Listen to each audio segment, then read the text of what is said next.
오늘 말씀 마태복음 14장 22절부터 24절까지입니다.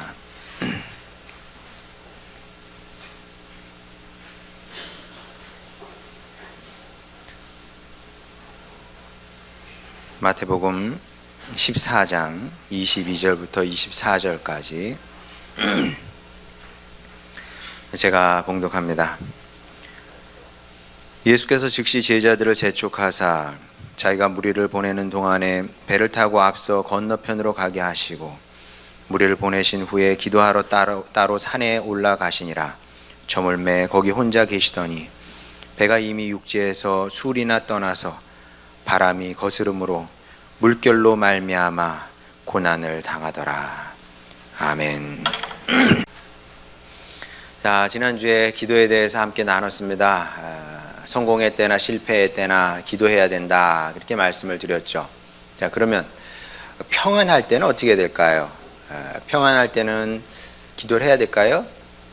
아무 일도 일어나지 않아요. 모든 일이 다 잘 됩니다. 왜 기도를 해야 됩니까? 아무래도 기도를 안 하게 되죠. 대부분 그렇습니다. 아무 일도 일어나지 않고 평안하면 간절함이 사라집니다. 간절함이 사라지면서 아주 자연스럽게 기도 생활에도 이제 나태해지게 되는 거죠. 게을러지게 되는 겁니다. 왜냐하면 평안하기 때문에 뭐 다 잘 되기 때문에 구할 것이 없어지거든요. 구할 것이 없어져. 자, 이게 이제 문제입니다. 그래서 저는 이제 그 루터가 이제 신학계 천재라고 그러는데, 전 천재적인 얘기를 많이 했어요. 그래서 나는 평생 주님 앞에 서 있는 거지입니다. 거지로 살겠습니다. 그런 얘기를 했는데, 천재적인 얘기죠, 정말. 그래, 신앙생활은 그렇게 하는 거지. 주님 앞에 서 있는 거지. 날마다 주님으로부터 무엇인가 받지 못하면 나는 살 수가 없는 거야. 그런 자세로 그런 살기를 원했던 거죠. 진짜 이 절실함, 간절함이 없어지게 되면 사실 다 끝입니다. 운동선수고 뭐고 뭐 예술가고 절실함, 간절함이 사라지면 그 사람의 생명은 끝난 건데, 신앙생활도 사실은 마찬가지입니다. 정말 그런지 한번 보겠습니다. 사무엘하 11장 1절 2절. 그 해, 저는 성경 구절을 읽으면서 이게 사실 별거 아닌데 이 기가 막혀요. 그 해가 뭡니까? 그 해는 잊을 수가 없는 거예요. 여러분 인생에도 이런 그 해가 있기를 원합니다. 긍정적인 의미에서. 그 해 내가 주님을 만났고, 그 해 회심을 했고, 그 해 변화가 됐고. 그러니까 이 신앙생활을 하면서 시간과 장소는 안 중요한 게 아니에요. 그 해가 있고요, 그 장소가 있는데, 근데 안타깝게도 여기서 그 해는 다윗 일생의 치명적인 오점을 남긴 그 해입니다. 그 해가 돌아와 왕들이 출전할 때가 되매 다윗이 요압과 그에게 있는 그의 부하들과 온 이스라엘 군대를 보내니 그들이 암몬 자손을 멸하고 릿발을 에워싸고 쌓고 다윗은 예루살렘에 그대로 있더라. 저녁 때에 다윗이 그의 침상에서 일어나 왕궁 옥상에서 거닐다가 그곳에서 보니 한 여인이 목욕을 하는데 심히 아름다워 보이는지라. 자, 하나님께서 일개 목동 다윗을 세워서 통일 왕국, 이스라엘 통일 왕국의 왕으로 높이십니다. 그리고 그 다음부터는 승승장구예요. 패하는 법이 없었습니다. 거칠 것이 없는 사람이 된 거죠. 평안한 거예요, 말하자면. 자, 그런데 그 평안이 그에게 준 것은 무엇이냐 하면 영적인 나태함이었습니다. 영적인 게으름.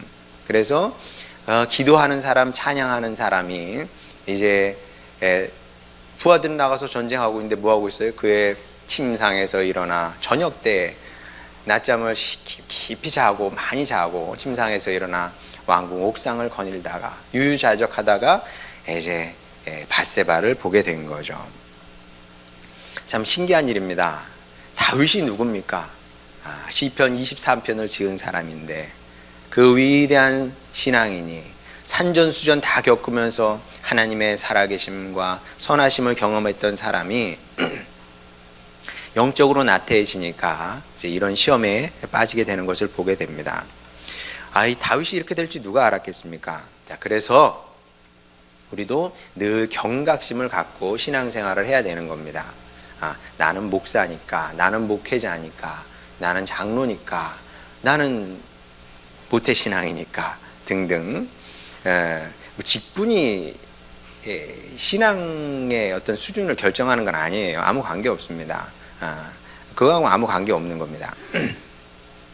무엇이 됐든 간에 경각심을 갖고 신앙생활을 해야 되는데, 왜냐하면 누구나 누구의 신앙이나 변질될 수 있기 때문에 그렇습니다. 자, 근데 그 시작은 항상 동일합니다. 영적으로 해이해지게 돼 있어요. 네. 그러니까 이제 제가 늘 얘기하는 것처럼 축복을 늘 조심해야 된다. 복이 오고 몸과 마음이 편안해지면 그때부터 조금 풀리게 돼 있는 겁니다. 해이해지게 돼 있어요. 그러면서 해이해지면 기도 생활에 게을러지게 되는 겁니다. 결과적으로 기도 생활에 게을러지게 되면 이제 영적으로 망가지는 시점이다, 이렇게 보면 되는 겁니다. 내가 나 한때 기도 많이 했어. 의미 없어요, 그거. 어디 가서 그런 얘기 하지 마요. 차라리 과거에 기도를 안 하고 지금 기도하는 게 나아요. 나 과거에 기도 많이 했어. 그게 무슨 의미가 있어요? 다 보세요. 과거에 기도 많이 했어요. 기도 안 하니까 이렇게 되는 겁니다. 기도하지 않는 그 시점부터 이제 신앙의 위기는 착착착착착 찾아온다는 거죠. 이제 사도 바울이 사역 현장에서 이런 일들을 얼마나 많이 경험을 했겠습니까? 그래서 사도 바울이 뭐라 그럽니까? 쉬지 말고 기도하시기 바랍니다. 이게 무슨 얘기예요? 여러분, 사람이 쉬지 않고 기도한다는 게 가능해요? 여러분, 쉬지 않고 기도해요? 불가능하죠? 그럼 이거는, 이게 좀 머리가 나쁜 사람은 이게 말이 되냐? 어떻게 쉬지 않고 기도해? 이렇게 생각하면 그 머리가 나쁜 사람입니다. 그럼 이거 어떻게 받아들여야 되냐 하면, 그만큼 기도가 중요하니 지금 하는 것보다 좀 더 기도해라, 그런 의미로 받아들여야 되는 거죠. 세상에 아무도 쉬지 말고 기도하는 사람은 없어요. 그러니까 내가 기도하는 것보다 이만큼이면 됐지, 그렇게 생각하면요, 그때부터 이제 칙칙칙 밀려나는 겁니다. 이것보다 조금 더 기도해야지, 그런 자세로 살아야 된다는 거죠. 자, 그래서 우리 믿음의 선조들이 기도는 이 영적인 호흡이라 그랬잖아요. 성경에 딱 이런 표현이 나오는 건 아닌데 굉장히 대단히 성경적인 표현이다, 저는 그렇게 생각을 합니다. 우리가 살아 숨쉬는 한 기도는 하는 겁니다. 이제 내 몸이 좀 약해지고 나이 먹고 핑계가 되지 않아요. 그냥 우리가 살아 숨쉬는 한 기도는 하는 겁니다. 그러니까 영적인 호흡인 거예요, 이게 진짜로. 그래서 살려면 우리가 숨을 쉬어야 되잖아요. 마찬가지로 성도 역시 기도를 해야 된다. 그래서 이 말씀은 여러분이 설교로 들으시면 안 됩니다. 내가 또 평소처럼 설교를 듣고 있고 이렇게 받아들이면 안 되고요. 사실 설교는 그렇게 들으면 안 돼요. 원래는 어떻게 들어야 되냐면, 여러분이 나를 잡고 작정해서 여러분의 자녀를 앞에 딱 데려놓고 면담을 하잖아요. 아들아, 딸아, 네가 이러면 되겠냐? 그러면 여러분의 자녀가 한 귀로 듣고 한 귀로 흘리기를 원하십니까? 그러면 이제 열불이 나는 거죠. 설교도 이상한 얘기가 아니면 그런 자세로 들어야 돼요. 물론 설교자가 이상한 얘기를 할 수도 있어요. 근데 여러분이 알아요. 저게 그냥 목사의 얘기인지 하나님의 말씀인지, 그건 여러분이 구분할 수 있습니다. 그러면 여러분이 이건 하나님의 말씀이네 라는 확신이 들거든 어떤 자세로 들어야 되냐면, 하나님께서 지금 나를 앉혀놓고 말씀을 하시는 거죠. 하나님께서 지금 여러분을 독대하시는 겁니다. 독대하시면서 지금 뭐라고 말씀하시냐면, 물론 저를 통해서 말씀하시는 거지만 여러분의 이름을 불러가시면서 얘야, 기도해라, 기도해야 산다, 지금 이렇게 말씀을 하시는 거예요. 그러니까 여러분이 심각한 말씀으로 받아 들으시면 좋겠고요. 마땅히 그래야 됩니다. 기도는 하는 거예요, 그냥. 조금 하고 나 한대 그렇게 생각하지 마시고 쉬지 말고 기도해야 된다니까요, 진짜로. 자, 그러면 기도가 왜 이렇게 중요하냐? 뭐 이유는 엄청나게 많죠. 자, 근데 그 중 하나를 본문을 통해서 여러분과 나누려고 합니다. 자, 지난 2시간에 설교 시간 2번을 거치면서 그런 말씀을 드렸습니다. 이 당시 예수님 상황은 굉장히 복합적이었다. 큰 성공과 큰 실패를 동시에 경험을 하셨습니다. 자, 그런데 이게 전부가 아니었고요. 예기치 않은 이 어려움이 위기가 다가오는 그런 이제 무시무시한 순간이었다는 거죠. 시시각각 다가오고 있었습니다. 어려움이. 24절 보도록 하겠습니다. 배가 이미 육지에서 수리나 떠나서 이게 무슨 얘기예요? 돌아올 수 없는 그 지점까지 간 겁니다. 자, 어려움이 생기면 뭐 그 호수에서 조금 떨어져 있으면 다시 돌아오면 되잖아요. 수리나 간 겁니다. 돌아올 수 없는 그런 상황이었는 거죠.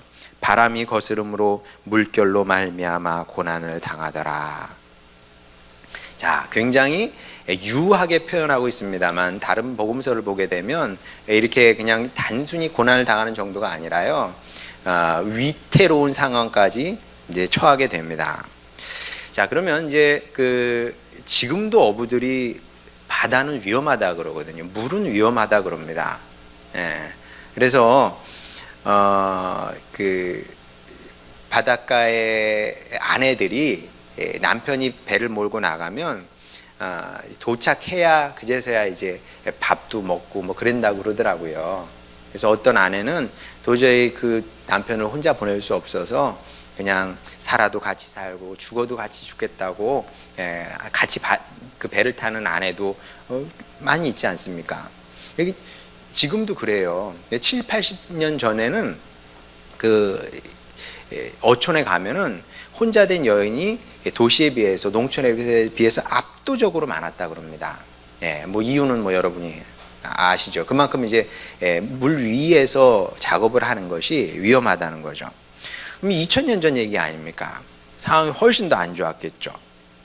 그래서 배 타고 뭐 작업을 하다가 뭐 배를 타고 물고기를 잡던 무슨 뭐 다른 일을 하거나 아니면 여행을 하건 간에 풍랑 만나서 잘못된 사람들이 많았다는 거죠. 24절은 이런 절체절명의 상황을 그리고 있는 겁니다. 뭐 제자들이 지금 익사하게 생긴 거예요. 죽게 생긴 겁니다. 자, 그런데 이전에 예수님께서 무엇을 하셨는지 우리가 주목할 필요가 있습니다. 23절 보겠습니다. 무리를 보내신 후에 기도하러 따로 산에 올라가시니라. 저물매 거기 혼자 계시더니. 자, 이것이 예수님께서 우리에게 보이신 모범인 거죠. 아주 중요한 모범입니다. 예수님의 공생의 사역을 이렇게 보게 되면 예수님도 위험과 위기가 있었잖아요. 근데 그때마다 예수님은 기도하시는 분이었습니다. 이 결정적인 모범을 보이신 거죠. 위기가 찾아왔느냐? 그러면 기도할 때이니라. 바람이 불고 있느냐? 그러면 고개를 숙일 때이니라. 뭐 사실 그런 얘기도 해요. 바람이 거세게 불게 되면 뭐 나무들 다 퍽퍽 쓰러지지 않습니까? 그런데 잔디는 절대 쓰러지지 않는다. 잔디는 꺾이지 않는다. 왜냐하면 잔디는 다 고개를 숙이기 때문이다. 뭐 그런 사실 말도 안 되는 얘기인데 안 부러지죠, 당연히. 뭐 줄기가 있나 걔가 왜 부러져요? 근데 그렇게 원래 비유의 얘기는 그렇게 과학적으로 합리적으로 해석하면 안 됩니다. 화자의 의도를 봐야죠. 맞아요. 바람이 부니까 잔디는 납작 엎드리더라. 마찬가지로 하나님의 사람도 바람이 불면 기도하는 겁니다. 그걸 이제 보여주신 거죠. 그래서 예수님도 십자가를 지시기 전에도 밤이 맞도록 기도하셨던 모습을 보게 됩니다. 자, 근데 이게 우리 성경 이야기니까 그렇구나 하고 넘어가지만 사실 굉장히 신기한 겁니다. 보통 사람으로서는 이해하기 어려운 일입니다. 왜냐하면 여러분 당장 내일 죽게 생기면은 기도하겠어요? 세상 사람들한테 물어보세요. 난 내일 위기가 닥쳐와. 그럼 기도하냐고요. 그러지 않거든요. 예, 다른 걸 하지. 더 효율적이고 효과적인 것을 준비하게 마련이지. 기도를 한다는 거는 그래서 뭐 어쩌자고 이렇게 생각할 수밖에 없는 겁니다. 자, 그런데 왜 기도를 하셨냐? 여기에 굉장히 중요한 영적인 비밀이 숨어 있습니다. 어떤 비밀이냐 하면 위기가 찾아왔어요. 그럼 그 위기에 대비를 해야 될 거 아닙니까? 거기에 대비하는 가장 좋은 방법은 기도라는 것을 예수님께서 삶으로, 행동으로 보여주신 거죠. 그리고 이것은 너무나 특별한 비밀이어서 교회 밖에 있는 사람들은 절대 알 수 없는 그런 정말 비밀스러운 영역인 겁니다. 기도의 힘과 능력이 이렇게 강력한지 그 사람들은 알 길이 없어요. 그래서 이제 성도가 된다는 것은 여러분들이 교회에 발을 딛잖아요. 그래서 이제 성도로 변화되거든요. 이거는 정말 어려운 겁니다. 정말 어려운 거예요. 왜냐하면 하나님의 질서가 너무나 다르거든요. 너무나 달라. 왜냐하면 여러분, 예수님 뭐라고 하십니까? 살고 싶어? 죽어야지. 이런 논리가 어디 있어요? 네, 살고 싶어 죽으래요. 이게 논리적으로 가당키나 하냐고요. 또 높아지고 싶으냐? 낮아져야지. 낮아져서 섬기는 길이 높아지는 길이래요. 이런 게 어디 있어요? 말이 안 되잖아요. 그리고 위기가 찾아왔으면 기도하래요. 이게 사람들이 이해가 되냐고요? 이해가 안 되거든요. 자, 이해가 안 되는데, 근데 이게 하나님 세계의 질서인 겁니다. 이게 이런 것들 앞에서 내가 100% 공감해서 아멘 해야 이제 성도가 되는 거예요. 이런 말도 안 되는 말씀 앞에서 아멘이 나와야 이제 비로소 그때부터 신앙생활을 하는 거다. 물론 그럼 나는 성도도 아니네 막 이렇게 절망하지 마시기 바랍니다. 하나님께서 그쪽으로 여러분을 지금 이끌어가고 계신 거니까. 자, 그래서 기도는 성도에게만 주신 은혜의 선물인 겁니다. 하나님께서 우리에게 세상을 이길 수 있는 최고의 무기를 주신 거죠. 그게 뭐라고요? 기도를 주신 겁니다. 기도를 통해서 우리는 어떤 위기와도 맞서 싸울 수 있는 그리스도의 용사로 준비가 되는 거죠. 우리가 다른 것을 막 가져서 용사가 아니라 기도를 통해서 우리는 주님의 용사가 되는 겁니다. 보세요. 진짜 그렇다니까요. 마태복음 26장 40절부터 41절. 제자들에게 오사. 예수님께서 이제 내일 십자가에 달려 돌아가시는 건데 예수님은 기도를 하셨죠. 그리고 이제 제자들에게 찾아오십니다. 제자들에게 오사 그 자는 것을 보시고 베드로에게 말씀하시되 너희가 나와 1시간도 이렇게 깨어 있을 수 없더냐. 시험에 들지 않게 깨어 기도하라. 마음에는 원이로되 육신이 약하도다 하시고. 우리 얘기하는 것 같죠? 마음이 막 찔리지 않아요? 기도할 수 없는 이유를 우리가 얼마나 많이 찾아요. 이래서 할 수 없고 저래서 할 수 없고 이래서 안 되고 저래서 안 되고. 그게 다 이제 육신이 약한 건데, 근데 여러분 기도는 선택사항이 아니에요. 기도를 하면 사는 거고요. 기도하면 이기는 거고 기도 안 하면 어떻게 돼요? 시험에 들고 지고 깨지고 이렇게 되는 겁니다. 이것이 영적 세계의 질서다. 질서라는 것은 변하지 않는 거예요. 겨울이 가면 봄이 옵니다. 봄이 지나가면 여름이 오는 것처럼 그것이 자연계의 질서인 것처럼 성도는 기도하면 살고 안 하면 지는 것. 기도하면 이기고 안 하면 지는 거예요. 이 영적인 질서이기 때문에 이건 나 예수님 믿는데요, 하나님 믿는데요, 그거하고는 또 다른 별개의 문제인 겁니다. 예수님을 믿어 우리가 구원에 이르게 되죠. 그러나 구원에 이르렀다고 해서 항상 이기며 사는 건 아닙니다. 왜냐하면 그 다음은 우리의 몫이에요. 내가 기도하면 이기면서 구원을 받는 것이고, 그 다음에 기도하지 않으면 지면서 디립다 터지기만 하다가 정말 간신히 불에서 건져냄을 당한 것처럼 그렇게 가련한 모습으로 구원받게 되는 거죠. 뭐 하실래요? 오늘 세다. 협박 많이 하네. 협박으로 들이지 마시고 주님께서 여러분에게 주신 은혜의 선물이라니까요. 쓰면 되지, 쓰면 되지. 이 좋은 걸 왜 안 쓰고, 뭐 하게, 그 시간에. 우리 민보영 집사님 기도를 항상 기억하라니까요. 기도 이거 할 때마다 이게 내가 이거 할 때가 아니라 지금 기도할 텐데. 물론 이게 돼요, 여러분. 이 집사람도 아이들하고 막 씨름하고 오잖아요. 그러면 오면은 너무 진이 빠지니까 잠깐 이렇게 핸드폰도 하고 그러죠. 그럼 그것도 안 하고 어떻게 살아요, 사람이. 그 핸드폰 하는 건 죄다 그게 아니고 모든 균형을 맞춰서 해야 된다.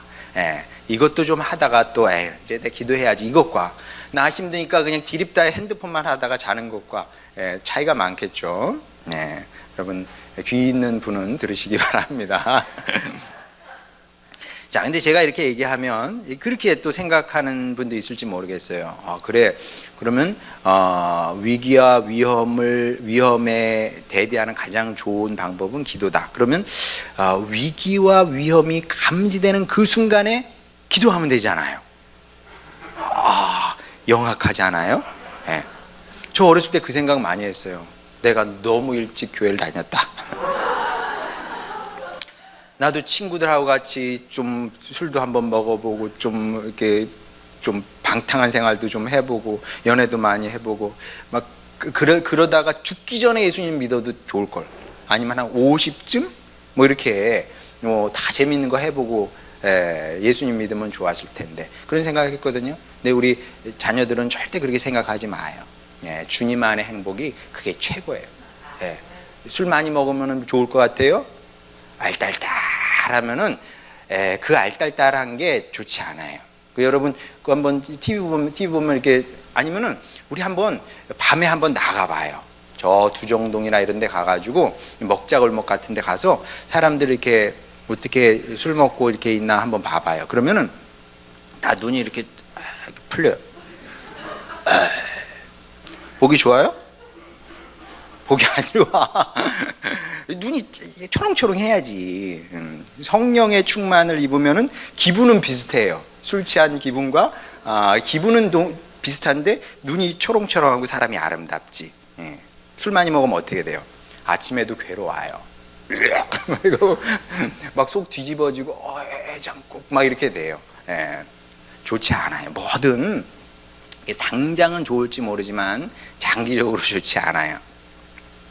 근데 하여간 그런 것들이 영악한 생각이다. 왜 영악한 생각이냐 하면 어리석은 생각이냐 하면 23절 보겠습니다. 무리를 보내신 후에 기도하러 따로 산에 올라가시더라. 저물매 거기 혼자 계시더니 배가 이미 육지에서 술이나 떠나서 바람이 거스름으로 이러잖아요. 그죠? 자, 예수님께서 제자들을 보내신 겁니다. 보내셨는데 제자들이 만약에 폭풍이 불 줄 알았어요. 알았다면 그러면은 배를 타러 갔을까? 안 가겠죠. 예수님께서 가라 그러면 예수님 보세요. 상황이 지금 이렇고 100% 우리 전문가 견해를 볼 때 풍랑이 붑니다. 그럼 우리 죽습니다. 그러면 뭐 안 갈 수도 있는 거거든요. 근데 풍랑이 불 줄 모르니까 이제 가게 되는 건데 마찬가지입니다. 우리 인생이라는 것은 언제 바람이 불지 몰라요. 바람이라는 것은 불고 싶을 때 부는 겁니다. 뭐 우리 의지와 관계없어요. 우리의 바람과 관계없이 바람은 자기 불고 싶을 때 붑니다. 그래서 예측 불가능하다는 거예요. 우리 인생에 찾아오는 위기와 위험도 마찬가지인데 내일 일을 우리가 예측할 수 없잖아요. 내일 일을 아는 분 있어요? 없어요. 내일 무슨 일이 날지 아무도 모릅니다. 그래서 바람이 안 불 수도 있어요. 안 불면 좋죠. 자, 그러나 불 수도 있는 겁니다. 그걸 누가 알겠어요? 그리고 여기에 예외는 없다. 그러니까 아무리 우리가 신앙생활을 잘하고 하나님의 사람으로 살고 성령의 사람으로 산다고 해도 사람들이 평균적으로 경험하는 어려움을 우리도 겪게 돼 있어요. 그래서 공정한 겁니다. 인생은 공정한 거예요. 누구나 겪는 어려움을 다 겪는 거예요. 여러분 코로나 바이러스가 싹 돌았습니다. 그러면 우리 교회 식구들은 하나님의 사람들이니까 바이러스에 감염되면 안 되잖아요. 퍼센테이지로 교회 퍼센트를 따지면 우리 교회 거의 1등일 거예요. 다 걸렸어. 거의 다 걸렸어. 안 걸린 식구가 몇 명이나 됩니까? 별로 없어요. 안 걸렸다고 생각하는 식구도 걸렸을지도 몰라요. 그걸 뭐라 그래요? 무슨 감염이라 그래요? 하여간 걸렸는데 안 걸렸다고 생각하고 넘어가는 거죠. 근데 확진된 식구 대부분 확진이 됐거든요. 우리만 피해가지 않는 겁니다. 뭐 코로나뿐만 아니라 뭐든 다 마찬가지죠. 그리고 성경도 이 사실을 인정하고 있다. 시편 46편 1절 하나님은 우리의 피난처시오 힘이시니 환난 중에 만날 큰 도움이시라. 이 환난 중에 만날 환난이 있다니까요. 하나님의 백성 인생에도 환난이 있는 겁니다. 없지 않아요. 만약에 이건 아니다. 하나님의 자녀 인생에는 고난도 없고 환난도 없고 어려움도 없다. 막 이렇게 주장하는 사람이 있다면은 그 사람은 확실히 종교 사기꾼입니다. 그건 사기꾼이에요. 그런 얘기 성경에 없어요.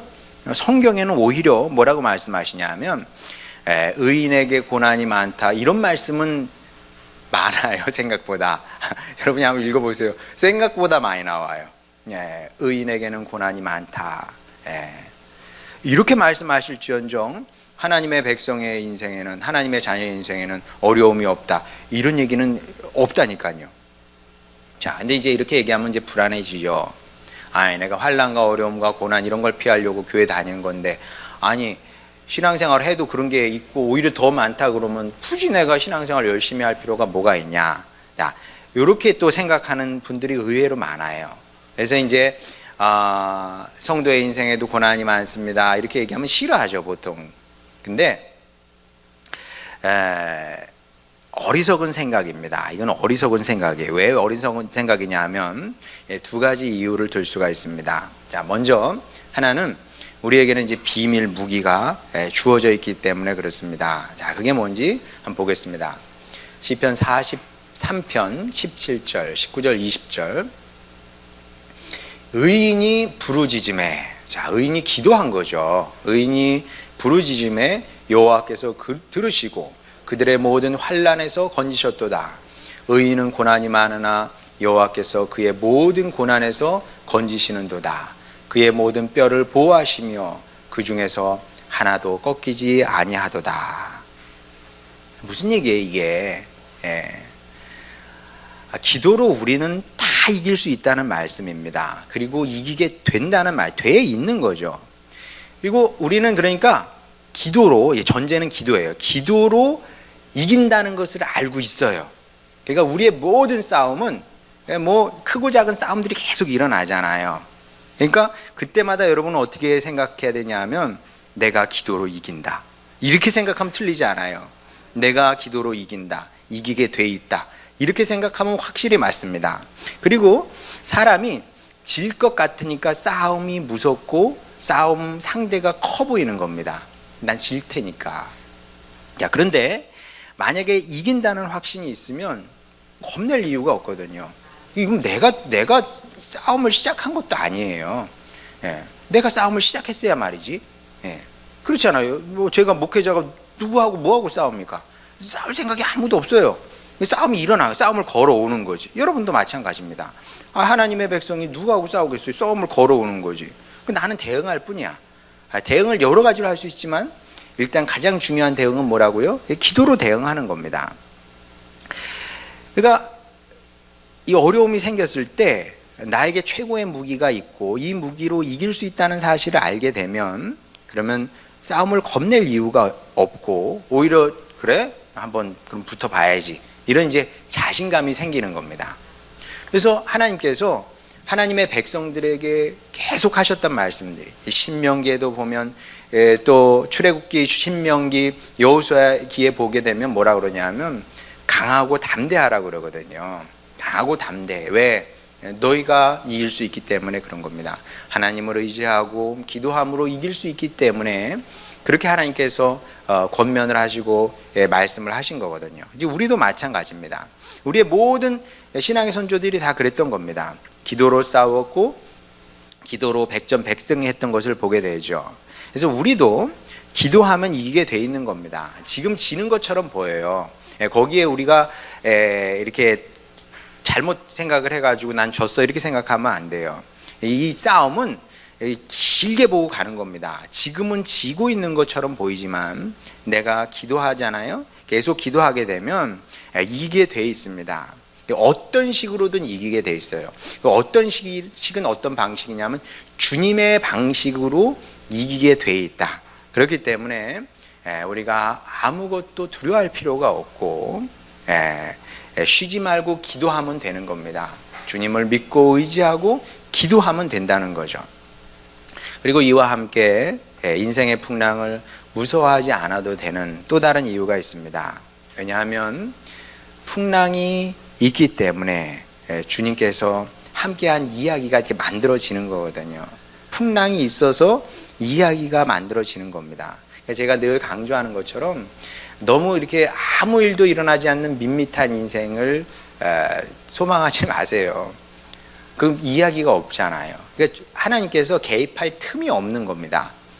하나님께서 개입하셔야 그게 하나님의 이야기인 동시에 내 이야기가 되는 거거든요. 근데 밋밋해 아무것도 없어. 그게 저는 축복이라고 생각하지 않습니다. 실제로 아브라함이 젊은 나이에 아기를 낳아버렸다면 20대에 낳아버렸어요. 30대에는 10명 돼버렸어요. 그러면 우리가 아는 아브라함 이야기는 없는 겁니다. 또 풍랑이 거세게 일게 되거든요. 본문에서 풍랑이 거세게 일어. 어떤 일이 벌어집니까? 덕분에 베드로가 물리를 한번 걸어보게 되는 겁니다. 어떻게 이런 일이 일어나겠습니까? 풍랑 덕분에 가능한 일이고요. 또 야곱이 내가 험악한 세월을 보냈습니다. 그렇게 고백을 하지 않습니까? 근데 그 덕분에 믿음의 조상이 된 것도 사실이거든요. 험악한 세월이 있었기 때문에 그 야비한 사람 야곱이 믿음의 사람으로 변화됐고 세상에서 가장 큰 나라 이집트의 왕 바로를 축복하는 사람으로 변화된 거 아닙니까? 그렇기 때문에 우리가 어떤 어려움이 찾아올까, 어떤 위기가 찾아올까 미리 걱정할 필요가 없다는 거죠. 그럴 시간에 차라리 잠을 자세요. 근심하고 걱정할 시간 있으면 차라리 잠을 자시고 차라리 그 근처에 맛있는 맛집이나 찾아가셔가지고 맛있게 밥 먹는 게 나아요. 왜냐하면 이것이야말로 정말 쓸데없는 행동일 뿐만 아니라 불신앙적이고 어리석은 행동이기도 하다, 생각이기도 하다. 왜냐하면 우리에게는 이미 이기는 길이 주어졌거든요. 하나님의 도우심을 기대하면서 소망하는 거죠. 소망 빼면 우리가 소망 빼면 아무것도 아니에요. 소망이 끊겼습니까? 그러면 회개하시기 바랍니다. 나는 하나님의 사람이 아니구나. 소망이 없이 어떻게 하나님의 사람이겠습니까? 자녀를 향해, 나를 향해서뿐만 아니라 자녀를 향해서뿐만 아니라 가정과 교회를 향해서도 끊임없이 믿고 소망하는 것이 우리의 성도의 생활 방식이거든요. 존재 방식인 겁니다. 그래서 하나님을 기대하면서 기도하고 또 기도하면 되는 겁니다. 그러면 하나님께서 우리에게 최고의 것을 주시게 되어 있습니다. 이 사실 여러분 믿으시기 바랍니다. 하나님께서 저에게 최고의 것을 주셨어요. 저에게 최고의 아내를 주셨습니다. 자, 여러분도 믿음으로 한번 아멘 하셨으면 좋겠습니다. 우리 남자 성도 여러분, 여러분에게 최고의 아내를 주셨습니다. 진짜 가서 바가지 팍팍 좀 긁으세요. 저런 남자들하고 사네. 다시 한번 해보십시다. 자, 여러분에게 최고의 아내를 주셨습니다. 흡족하진 않지만 우리 그러면 여자 성도들 어떻게 반응하는지 봅시다. 여러분에게 최고의 남편을 주셨습니다. 여자분들이 좀 낫네. 우리 교회 여자분들이 남편을 사랑하는 마음이 크죠. 또 최고의 자녀를 주셨고요. 또 최고의 교회와 최고의 성도를 저에게 주신 겁니다. 그래서 저는 솔직하게 얘기해 볼까요? 원래 다른 데를 바라보게 돼 있어요. 제가 젊잖아요. 아직은 제가 인기가 있는 나이대거든요. 기웃기웃해서 할 수 있어요. 근데 왜 안 합니까? 하나님께서 저에게 최고의 교회를 주셨다고 믿기 때문에 그런 겁니다. 어디 가면 더 낫겠어요. 대하늘소망교회가 여기 있는데 여러분 또 있으니까. 물론 뭐 이제 그 또 환란을 통해서 저도 만들어지는 거죠. 좋게 생각하면 다 그런 겁니다. 최고의 것을 주셨고 앞으로도 저에게 여러분에게 최고의 것을 주시게 돼 있습니다. 자, 풍랑조차도 합력하여 선을 이루게 만드실 것이고 또 필요하면 우리로 하여금 물 위라도 걷게 하실 겁니다. 단 조건은 뭐라고요? 우리가 이 믿음으로 쉬지 않고 기도하고 또 기도하고. 마귀는 우리를 기도하지 못하게 하는 게 마귀의 역사입니다. 그게 마귀의 첫 번째, 의심하게 해서 또 시험에 들어서 기도하지 못하게 하는 거죠. 이게 마귀의 일이다, 이 사실을 기억하시고 평생 기도하는 주님의 백성이 되시길 바랍니다. 그래서 우리 인생의 선악간의 모든 것이 결국 궁극적으로 축복으로 또 축복의 이야기로 바뀌는 그런 은혜와 영광을 누리는 여러분 모두가 되시기를 주님의 이름으로 축원합니다. 우리 찬양 부르고 기도하도록 하겠습니다.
기도할 때 먼저 기도를 쉬운 죄를, 기도하지 않은 죄를 먼저 회개했으면 좋겠습니다. 주님께서 최고의 것을 주셨는데 제가 다른 것에 사실은 미친 거죠. 다른 것에 미치고 올려서 거기 따라갔습니다. 이렇게 하면 될 것 같았습니다. 저렇게 하면 될 것 같았습니다. 되던가요? 안 됩니다, 여러분. 그걸로 되지 않습니다. 그걸로 될 것 같았으면 예수님 오시지도 않았고요. 그리고 교회 필요 없습니다. 안 되기 때문에 주님 오신 것이고, 또 그걸로 안 되기 때문에 교회가 있는 것이고, 되는 방법을 전하기 위해서 또 목회자가 있는 겁니다. 그러니 주님, 제가 기도하겠습니다 결단했으면 좋겠고요. 기도하면 하늘 문이 열립니다. 은혜의 빗줄기가 우리 가운데 쏟아집니다. 마침내 주 오셔서 주님께서 우리에게 예비하신 가장 좋은 것들을 우리 위에 부으시게 되어 있습니다. 이런 믿음과 소망으로 우리 간절히 기도하도록 하겠습니다. 기도하시겠습니다. 우리를 사랑하시는 주여, 주님 백성들 여기 있습니다. 아버지 하나님, 이제 소망하게 하여 주시옵소서. 이제 기대하게 하여 주시옵소서. 이제 믿게 하여 주시옵소서. 믿고 소망함으로 기도하는 백성들 되기를 원하나이다. 아버지 하나님, 지금까지 우리가 얼마나 많은 핑계를 댔습니까? 이래서 기도할 수 없습니다. 저래서 기도할 수 없습니다. 아버지 하나님, 주여, 주님께서 주신 가장 좋은 것이 있건만 아버지, 우리가 계속 불신으로 일관했습니다. 용서하여 주시고 이제 기도하는 백성 되게 하여 주시되 아버지, 일평생 기도하게 하여 주시옵소서. 주님 믿고 의지하며 기도하게 하여 주시고 또 사모하며 기도하게 하여 주시옵소서. 우리하여 주여, 하늘 문이 열리는 것을 우리도 보게 하시고 은혜의 빗줄기가 우리의 인생에 아버지 부어지는 것도 보게 하여 주시옵소서. 주님, 그렇게 물이라도 걷게 하여 주시옵시고 아버지 하나님, 어떤 대적도 이기는 그런 영광을 누리게 되기를 원하나이다. 아버지 하나님, 주여, 이것이 사실이고 이것이 현실이라는 것을 보게 하여 주시옵소서. 아버지, 우리가 보고 아버지 우리가 경험하는 것이 전부가 아니라 아버지 하나님, 주여, 주님의 말씀이 전부라는 것을 우리로 알게 하여 주시사 주님 말씀 의지하고 승리의 길을 걸어가는 우리 모두가 되길 원하나이다. 그렇게 지고 넘어지는 인생이 아니라 아버지, 이기며 살아가는 우리가 모두가 되길 원하나이다. 주님께서 말씀하십니다. 너는 지지 말거라. 너는 지지 말고 쓰러지지 말고 나를 의지하고 이겨라. 주님 말씀하시니 아버지, 주님의 말씀의 뜻을 따라 우리 기도하며 이기게 살게 하여 주시옵시고 그렇게 준비를 향한 주님의 사랑과 은혜를 경험하길 원하오니 축복의 주님 백성 다 되게 하여 주시옵소서. 감사합니다. 주님, 이 말씀 마음에 새기고 평생 기도함으로 승리하며 주님과 함께 아름다운 이야기를, 승리의 이야기를 만들며 살아가는 우리 모두가 되게 하여 주시옵소서. 예수님의 이름으로 기도드렸습니다. 아멘. 찬송